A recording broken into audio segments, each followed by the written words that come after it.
How are you doing, little fella? Hello, action figure fans. This is HammerTron here with a new action figure review for you. This video goes up on a Monday, so this is Movie Monster Monday. This time I am reviewing the Jada Toys Universal Monsters creature from the Black Lagoon.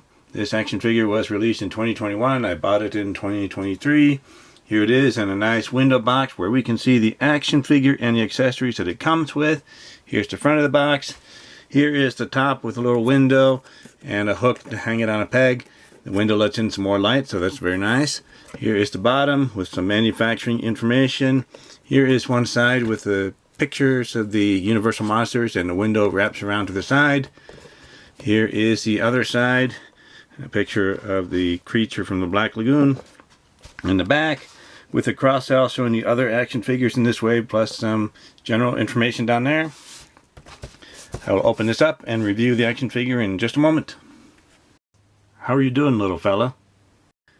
Here is the creature from the Black Lagoon and the accessories this action figure comes with. We get a harpoon gun. Looks like very nicely detailed. A little bit pliable here, long thin piece of plastic, but it still feels pretty sturdy. And maybe just a little bit curved, but looks alright.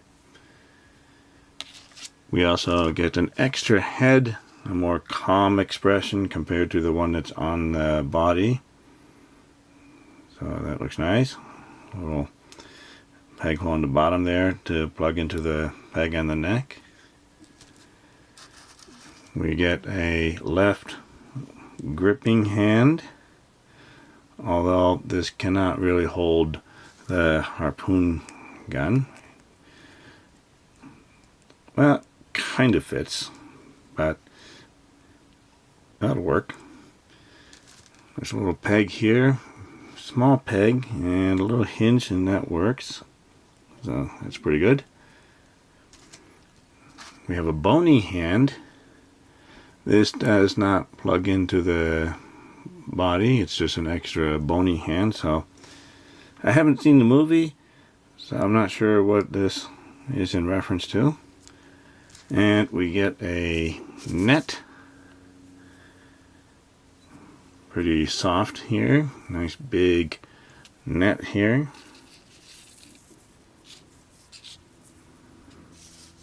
So it looks pretty good. I think might hold the creature from the Black Lagoon. So nice set of accessories with this action figure. Let's take a look at the action figure here. And let's see how tall he is. According to the tape measure, about 6¼ inches tall, or maybe 16¼ centimeters tall. So a nicely sized action figure. The head sculpt on the body here has his mouth open. So it looks alright. And looks like they sculpted the body. Lots of scales. Lots of details. The hands are open with the webbed fingers and the claws there. Looks pretty nice. And lots of details throughout the body down to the feet. Looks like webbed toes and claws there. On the bottom, we have peg holes in the heel, but no sculpted details on the bottom, but that's okay. Normally the action figure is standing, so we don't see the bottom of the feet. On the back here we have maybe some fins on the calves here. Also on the back of the arms. It's thin plastic, so it is a little bit pliable, although we'd have to push pretty hard in order to bend it. And the fins on the back, although if we bend the figure we can see that the fins are stiff and are attached to a particular part, so if we bend it a certain way there will be gaps, but that's not too bad. So it's a pretty nice looking action figure. Let's check out the articulation with the head. I have not been able to really get it to move up or down. It kind of wiggles a little bit, but well, yeah, it's looking down just a little bit, but not very much movement. We can turn side to side. There's a little clicking in the neck there. I'm not sure why it would be ratcheted at the neck joint there. And no real head tilting there.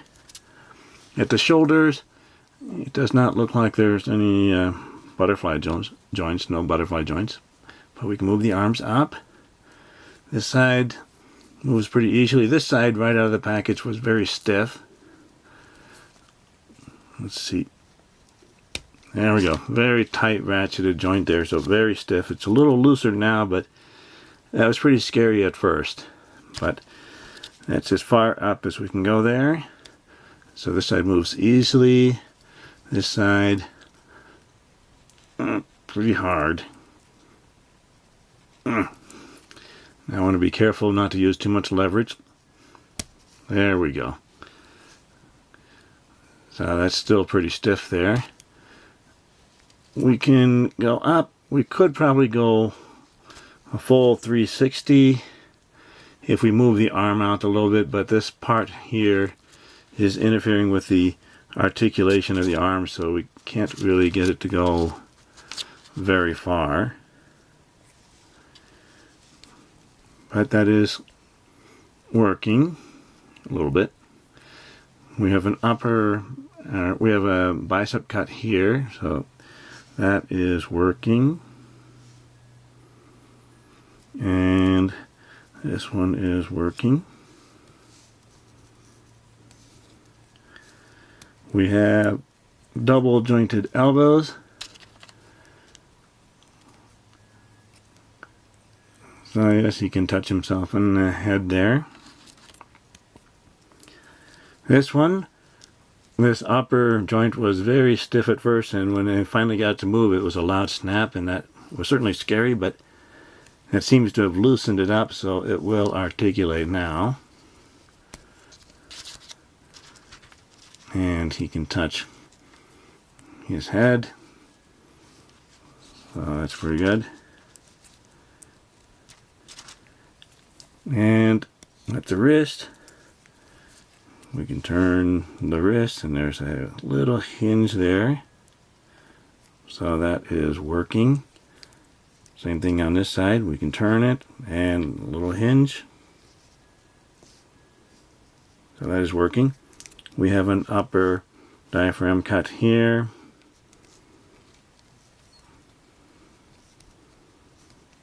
So I can move just a little bit. And what's interesting at the waist, it's not exactly a waist twist, but another, I would think, a ball peg. It's a little ball going up here in the torso, where the middle is plugged into it. So we get some movement at the waist. So you can crunch forward that far and go back that far with both of these joints working together. And it does turn, so that's pretty nice. At the hips, that's as far out as you can go for the splits, but that's the way it's designed here. So that does hinder the articulation. And you can kick out this far and kick back a little bit. Kick out this far and kick back just a little bit. There's an upper thigh cut here. So that works. And this side works. There are double jointed knees. Goes that far. This one goes that far, so That's pretty good. I like that. And there's no boot cut or mid-calf cut here. No twist at the ankle, not that I've noticed. But at the ankles we do have a hinge, so he can do the tippy toes or he can swim. And the ankles will go up this much. That's pretty good. And we do have ankle pivot. So that is working. So all of the joints are working for me. I'm pretty happy about that. They are kind of loose right out of the package. Some of them seem to be a bit loose. I hope they don't become too loose over time. The only ones that were really stiff was the shoulder and this upper elbow joint, but those seem to be working now. It was just kind of scary at first, but it's a nice looking action figure and the joints are working for me. How are you doing, little fella? Here is the creature from the Black Lagoon next to a pair of 4-inch action figures. On the right is an adventurer from an Animal Planet set I reviewed a while ago. On the left is the Fortnite Jonesy action figure by Jazzwares, and this creature action figure makes a great giant-sized monster to battle against 4-inch sized action figures. Here is the creature from the Black Lagoon next to a 6-inch action figure on the left, the Fortnite Legendary Series Skull Trooper Purple Glow by Jazzwares, and a 7-inch action figure on the right, the Masters of the Universe Masterverse He-Man action figure by Mattel. And this creature from the Black Lagoon works well at either the 6-inch or 7-inch scale. Here is the creature from the Black Lagoon next to the Marvel Legends Abomination Gamerverse Build-A-Figure. And they make a great pair of monsters. How are you doing, little fella? I like this creature from the Black Lagoon action figure. It looks pretty good. The only problem with the joints were the shoulder joint and the upper elbow, but those seem to be loosening up a bit now, so I'm a little less worried about them now. But right out of the package, I was worried about how tight they were. But as long as I'm careful, I think those joints will hold up. So it's a pretty nice looking action figure all the way around. And it's great for a variety of displays or dioramas with monster at different scales. So I'm having fun with this action figure. Thank you for watching my review video. Remember to like the video, leave a comment, let me know what you think of this action figure, and subscribe to my channel to keep up to date with my future reviews. I'll see you next time. How are you doing, little fella?